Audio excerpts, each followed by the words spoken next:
Best friend borrowed money, saying it was for her sick mom but bought a luxury bag instead, then acted offended when I asked for repayment until I discovered her mom had passed away. Months before she even asked me for the loan. I'm 28 now, but the tale started when I was 25. I had a little apartment in Austin, Texas, and I was working long hours as an assistant manager in an electronics shop. It wasn't my dream job, but it paid my bills and helped me keep what was left of my sanity after a couple of rough years. I had this best friend, Mira. She was 27 at the time, smart, funny, sarcastic in the best way, and the kind of person who could turn any awful day into something you'd laugh about later. We'd both been at a music festival, standing in the wrong queue for food. She'd dropped her fries, I'd shared them, and that was the start of what I thought was a once-in-a-lifetime friendship. Mira worked part-time at the salon and also did freelance makeup work for weddings. She was talented, no question. People loved her, but she didn't save anything. I used to tease her about it, telling her she spent like a celebrity but earned like a college intern.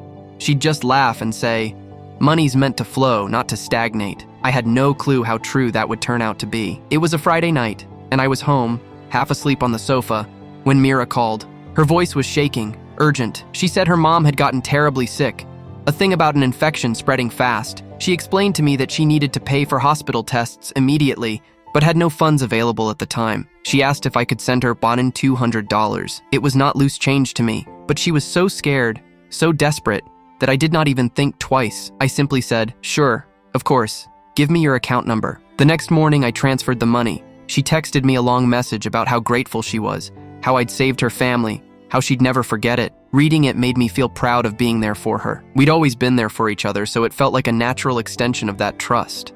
A few days later, though, something started to feel off. Mira stopped texting me as often. When I called, she'd answer but sound distracted. I thought she was simply busy, going to see her mom in the hospital. I even ordered food sent to her apartment one night. Nothing special, sandwiches and soup, but the delivery person said no one answered the door. Then one evening, I saw something that made my stomach turn. I was scrolling through Instagram and saw Mira's story, a close-up picture of a new designer handbag, a beige leather bag with a gold chain strap, shining under perfect lighting. The caption read, "Finally got my dream bag. Hard work pays off." I stared at it for so long. That bag was at least $1,000, maybe more. I knew because she'd shown it to me months earlier when we were walking around the mall. She'd said, "One day when I can afford it." I remember her exact words, "One day." And there she was now, flaunting it, a week after taking money from me for her mom's hospital tests. I tried to rationalize it at first. Maybe her mom was on the mend now, and she was in the mood to pamper herself.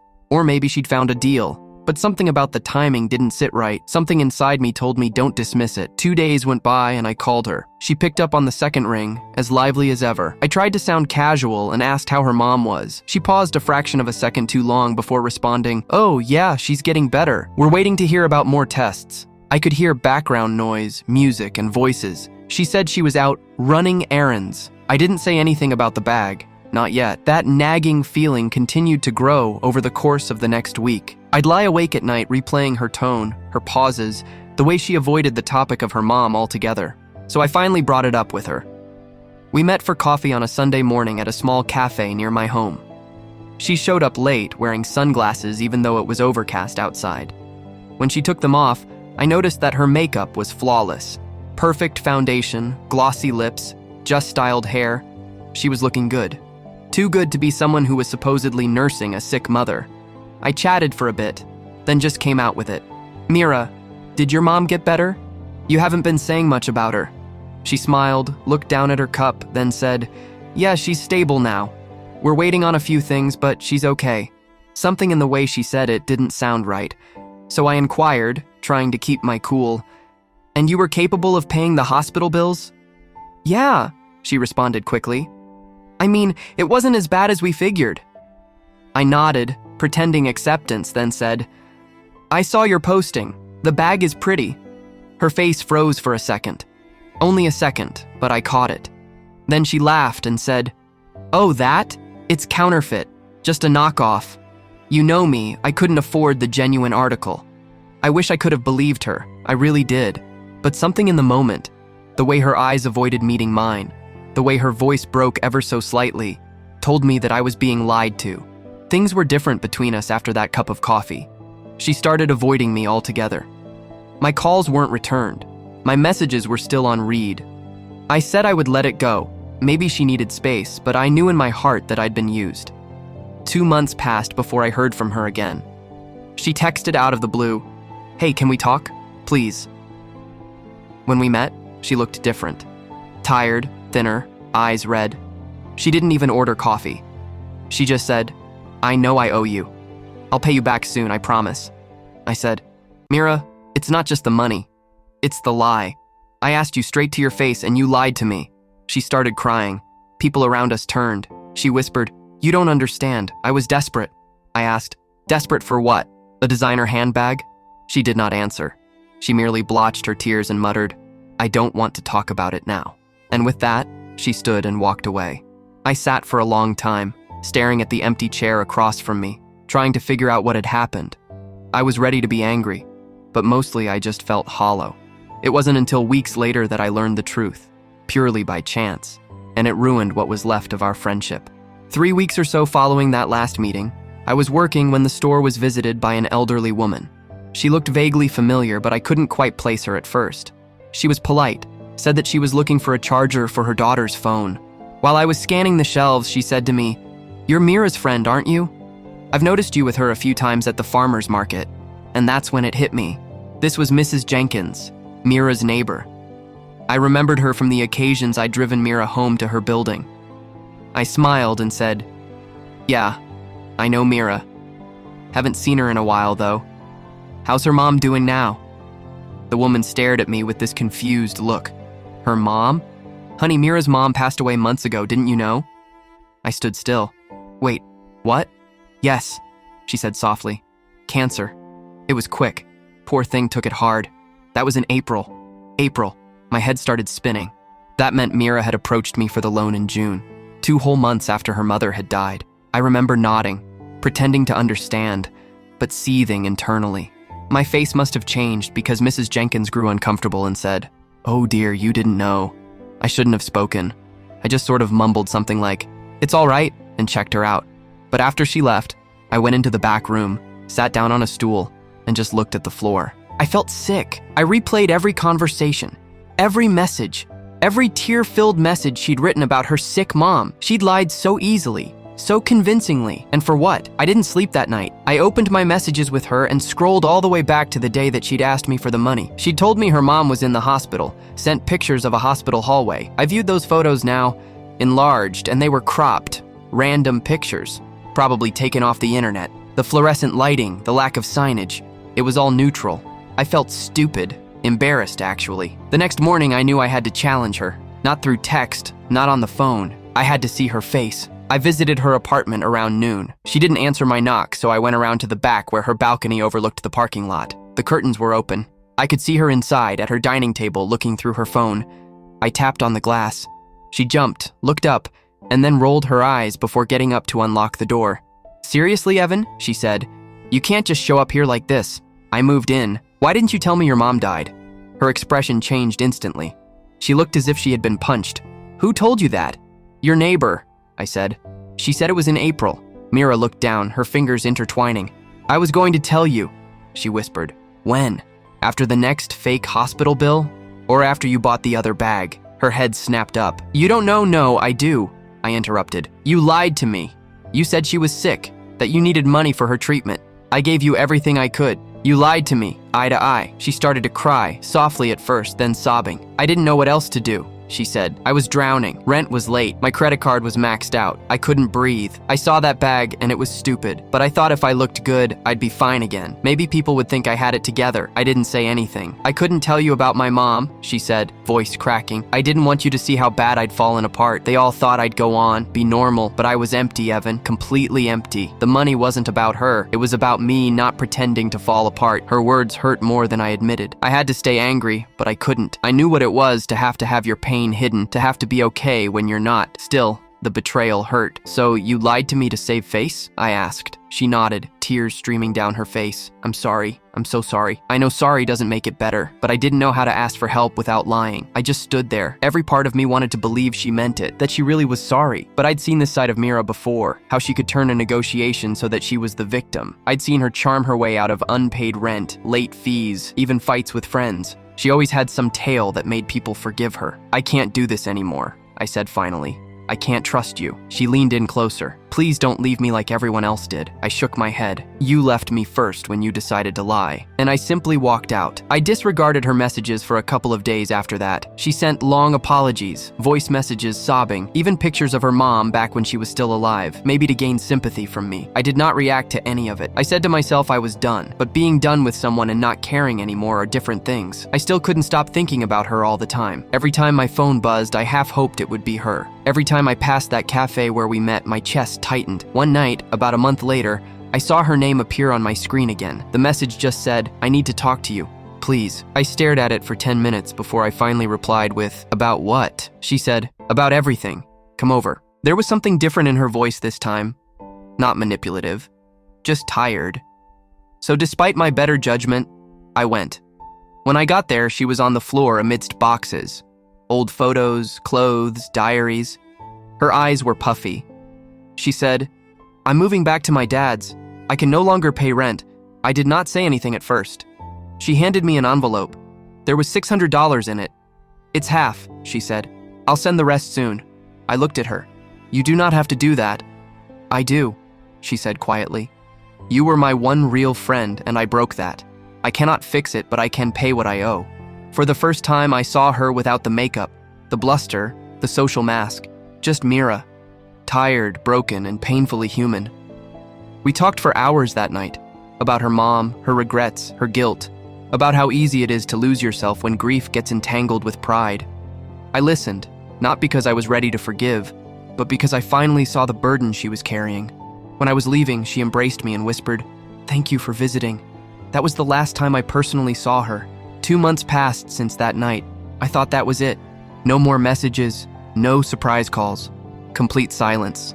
I won't lie, it stung. It wasn't easy to lose a friend like Mira. She wasn't just someone I hung out with. She'd been the only one I could confide in with anything. Work gossip, family gossip, my breakups. She knew my bad habits, my midnight broodings, and the kind of things you only tell a person that you think will be around forever. Silence does have a clarifying effect, however. I came to understand how hard I'd worked at attempting to rescue her, how I'd justified her because I didn't want to think that she was the kind of woman who'd deceive me like that, how easily you can get tangled up in mistaking emotional dependence for friendship. And then one afternoon in late October, I got a call from an unknown number.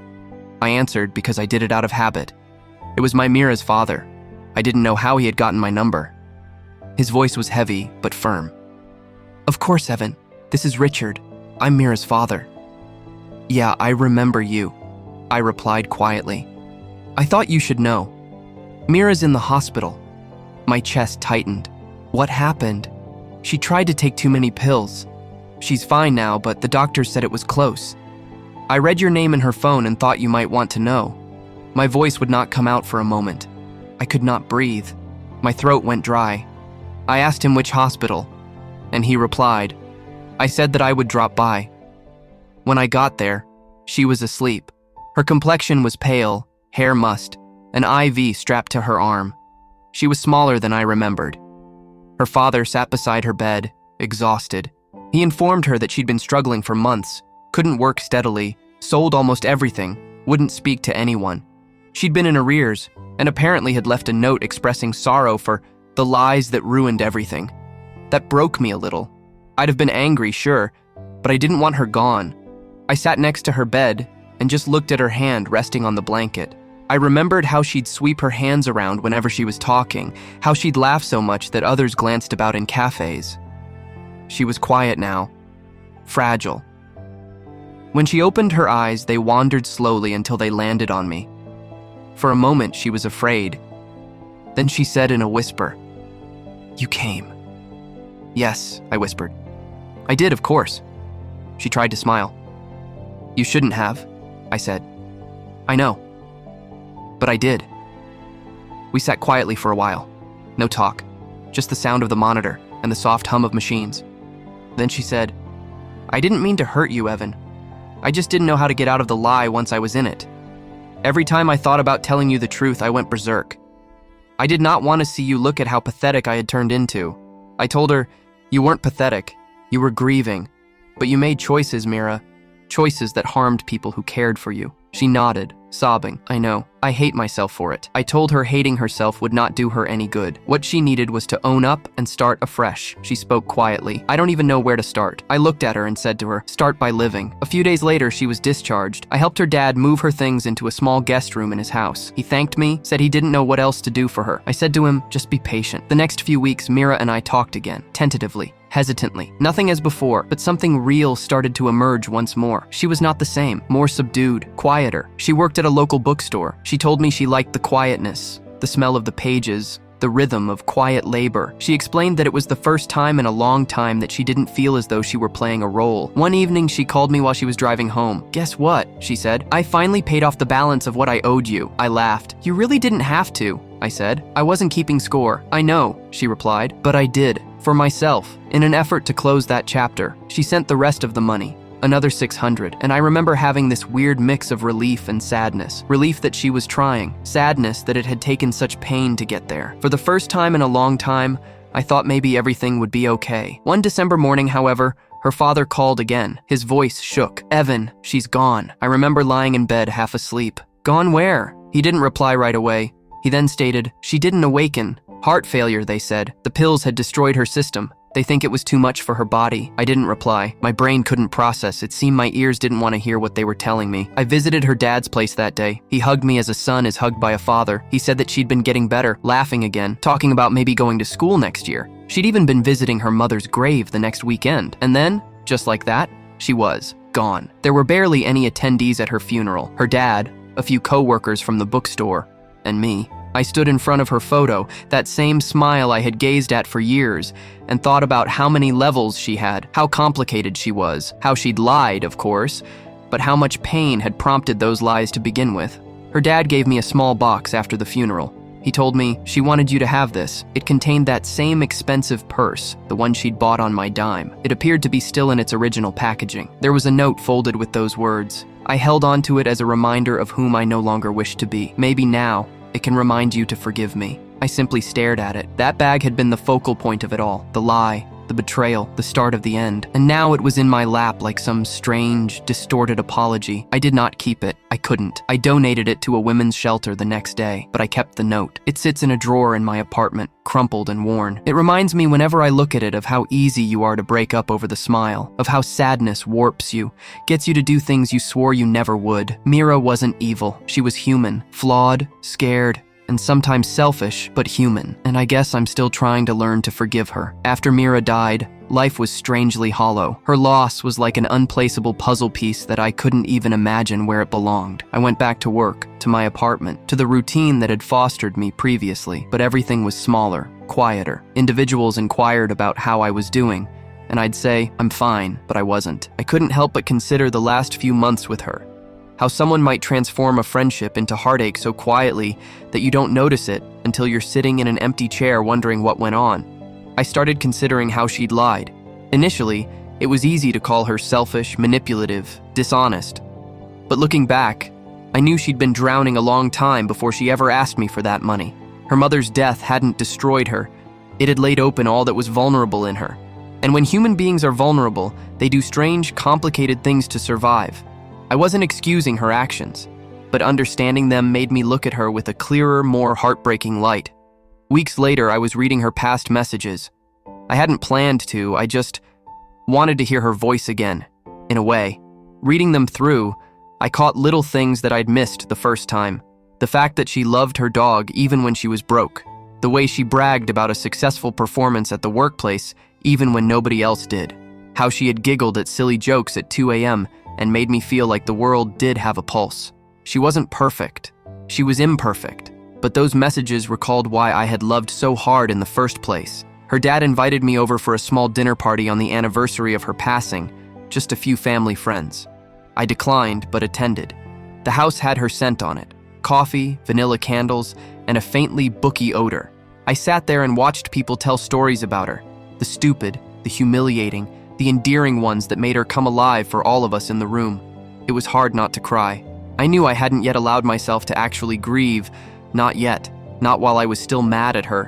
When everyone had left, her father and I remained in the living room. She loved you, you know, he said quietly. Even when she got it wrong, she thought of you. You were one of the few people she trusted. I know, I said quietly. I just wish I'd done more. Wish I'd realized things were that bad sooner.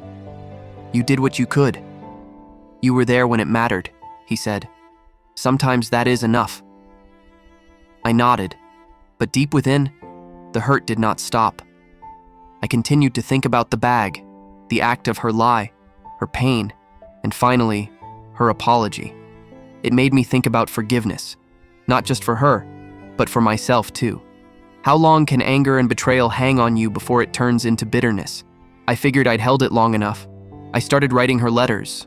Not to send, not to share, but to speak with her when I couldn't. I'd tell her about my day, stupid things I'd seen, things I wanted to tell her as she was still present. I wrote about the sunrise, the dog running after its tail at the park, the little things that hadn't anyone else to notice them.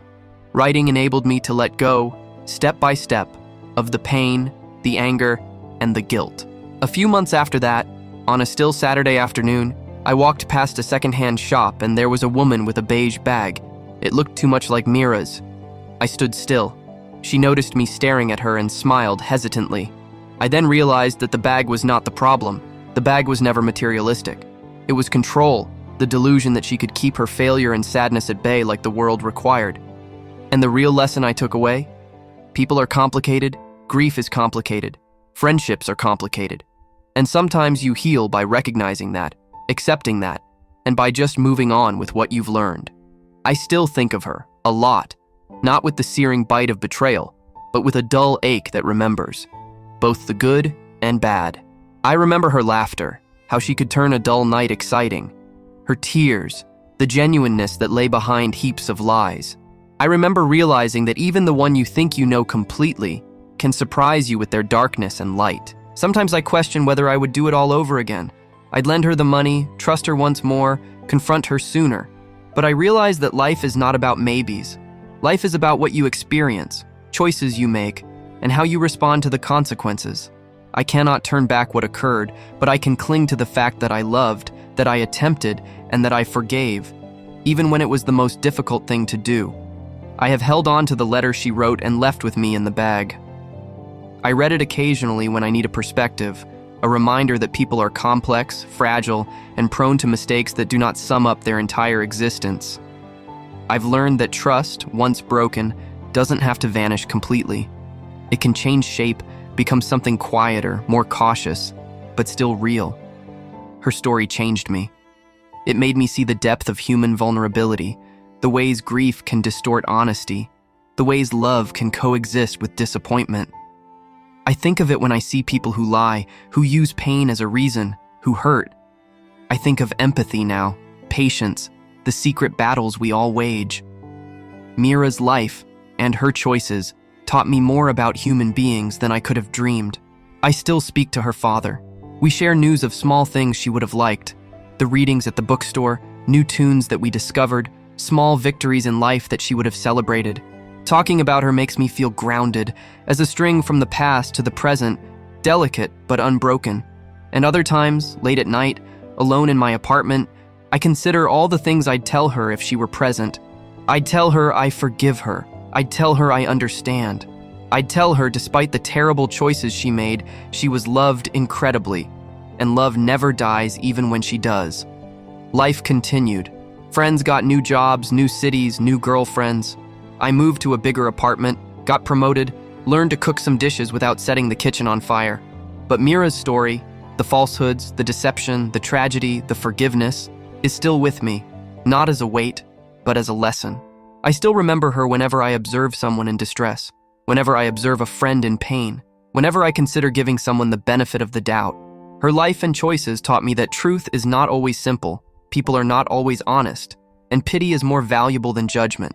I carry it with me, wordlessly, in my own imperfect way.